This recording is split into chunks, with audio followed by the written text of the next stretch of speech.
Կարասար գյուղի բնակչուհի Ժանետա Մելիքյան։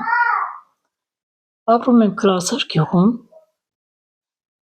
Բազմանդամ ընտանիք եմ, ամուսիններ,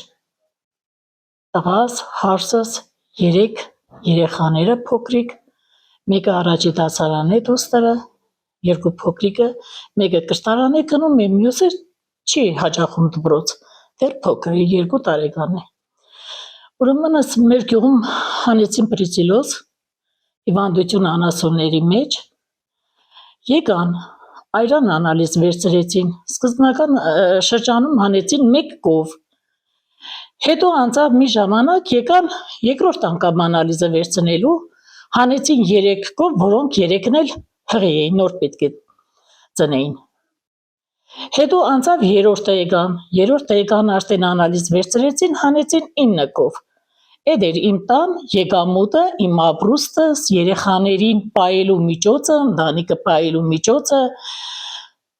Հիմա ոչ մի միջոց չունենք, ոչ մի հնարավորություն չունենք, փոքր երեխա են,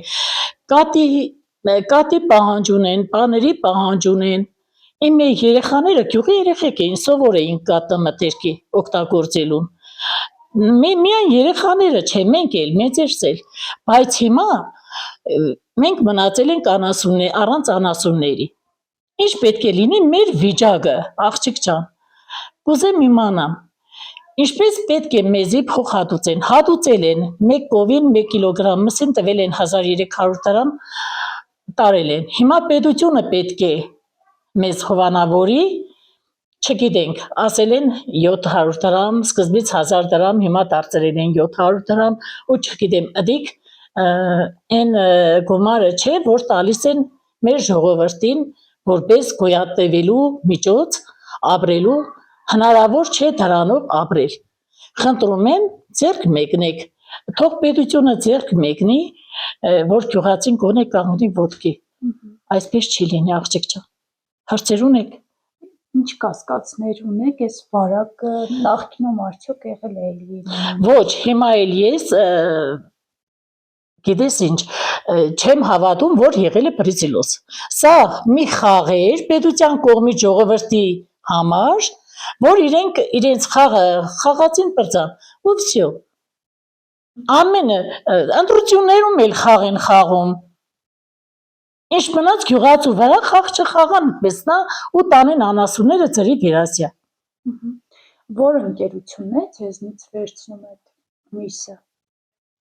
Որ ընկերություն է, այ ըդիկ չգիտեմ, որ ընկերություն է, կարող եմ ճշտել։ Այստեղ դուք միտում արդյոք տեսնում եք, նախքան այդ գիտեք, որ պարտադիր սպանդանոցում պիտի մորթը կատարվեր, արդյոք այս մեկը մյուսի հետ կապում եք։ Այո, չեն կատարում սպանդանոցներում։ Իրենք տարել են ժիվոյ ստեղից ու ոչ մի տեղեկություններ չկա, թե արդյոք նրանք մորթել են, թե կենտանի են մեր կենտանիները։ Արդյոք դուրս չեն հանում կենտանիներին, որովհետև դա սա խաղ էր, աղջիկ ջան, սա խաղ էր։ Նաև ձեր գյուղացիների հետ հանդիպելու, զրուցելու էր եկել էկոնոմիկայի նախարարության ներկայացուցիչը, տեսչական մարմնի աշխատակիցը, ինչ են ասել, ինչ փոխհատուցումներ են նախատեսում։ Շատ շնորհակալ ենք մենք Մհեր Մելքոնյանից, պատգամավոր, ինքը հենց սկզբնական այս բրուցելոզի շրջանը, որ հենց եղավ, ինքը կանգնեց գյուղացի կողքը, գյուղացուն ոգևորեց, ինքը ինչ-որ մի քիչ ուժ տար, ու մինչև հիմա էլ կանգնած է գյուղացու համար, ինքը, որ թեթևացնի գյուղացու հոգսը, թեթևացնի գյուղացու մտածելա կերպը այս իրավիճակից դուրս գալու համար։ Ձեր գյուղում կա հիմնական զբաղմունք։ Ոչ մի զբաղմունք չկա։ Ոչ գործարան կա, ոչ աշխատատեղ կա, դպրոցներ մի 2 հոգի մաքրող ու վերջ։ Իսկ մենք տրանսպորտ չունենք ստեղից մինչև Աշոց գնալու, որ գոնե այնտեղ գործարան կա, կարի գործարան են բացել, գոնե ժողովուրդը ջայլ երիտասարդ հարս աղջիկ գնան աշխատեն։ Ոտքով պետք է գնանք մինչև Աշոց, հետո նորից ոտքով հետ վերադառնանք գյուղ։ Ամեն ինչը կտրած է մեր գլխին, ոչ մանկապարտեզ կա, ոչ չգիտեմ, ուրեմն ես մի երկու եթե չեմ սխալվում 2-3 տարի առաջ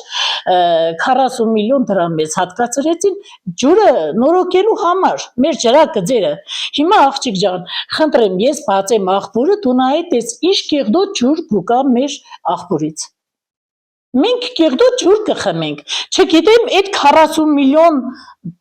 դոլարը ինչպես ծախսվեց, որ մենք այսօրվա օրը կեղդոտ ջուր կխմենք։ Երեխաները չկա այդպիսի մի շաբաթ, որ երեխաները փորձավ չունենան, լուծ չընկնեն, սրտխառնոց չունենան, նայած օրգանիզմ կա, մարդիկ հեչ վրեկ չի ազդել, բայց մեր փոքրիկները չեն կարող։ Նրբլիկ սպիտակ երեխաներ են, շատ շուտ կհիվանդանան։ Ջուր չունենք խմելու։ Ժամով են տալիս մեր ջուրը առավոտ, մեր ժամի չափով ու նորից կտրում են։ Գիտեք, որ Նիկոլ Փաշինյանը միշտ գյուղացիներին է մեղադրում առաջացած ցանկացած խնդրի համար։ Ինչու՞։ Օրինակ կարկտահարության վերաբերյալ, երբ մարդիկ այսպես վնասներ են կրում բերքը, չեն կարողանում բերքը իրացնել կամ չեն կարողանում բերքը նորմալ, այսպես մինչև հասցնել այդ քախանի աստիճանը, ասում է ցանում են այնպիսի տեղ, որտեղ հենց կարկուտ է գալիս, որտեղ անձրև է գալիս, այսինքն մեղադրում է ձեզ, որ մեղադրում է մեզ։ Ուրեմն մեր գյուղը այնպիսի տեղ է, որ հա արոդները, դաշտերը այնպիսի վայրում են գտնվում, որ կարկտահարվում են անդադ, հա, այդ մեր գյուղացիների մեղքով է, չէ։ Դե թող այնպիսի տեղ ժողովրդին այնպիսի տեղահանանի, տանի այնպիսի տեղեր, որ կարկուտ անձրև չգա գլխին, այդ հնարավոր բան է։ Նրա ասածը այն է, որ մարդը եթե վատ է ապրում, ապա այդ իր խելքից է, իր սխալ ապրելակերպից է։ Ոչ, դա սխալ է։ Ճիշտ է, ես Փաշինյանին շատ եմ սիրում, շատ եմ տեղ տալիս, որպես ղեկավար, բայց թող ինքը գա մեր տեղը ապրի, մեր գյուղում ապրի ու թող կարկուտը չգա իր դաշտի վրա, անձրևը չգա, թող քախան անի, տեսենք ինչպես ինքը կապրի այդտեղ։ Մի վարքյան չի կարող ապրել մեր գյուղում, մի վարքյան։ Ինչու կմեղադրի գյուղացուն կամ ինչ չգիտեմ, անիմաստ բաների հետևից է ընկել ինքը, էդ էլ չեմ կարող ասել։ Ինքը շատ լավն է, բայց չգիտեմ ինչու այդպիսի մտածելակերպ ունի գյուղացու հանդեպ։